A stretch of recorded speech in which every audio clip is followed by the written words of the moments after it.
আজকে আমরা বানাবো হাঁসের ডিমের কারি।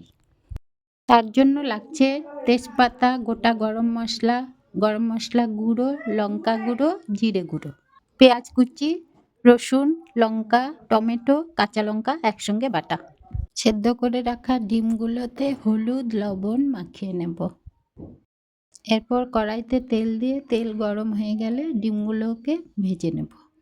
ডিমগুলো হালকা ভাজা হয়ে গেলে তুলে নেব।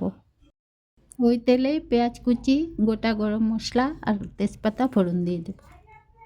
পেঁয়াজ হালকা ভাজা হয়ে গেলে বেটে রাখা মশলা, লঙ্কা গুঁড়ো, জিরে গুঁড়ো, হলুদ লবণ দিয়ে একসঙ্গে মশলা কষে নেব। মশলা কষা হয়ে গেলে পরিমাণ মতো জল দিয়ে দেব।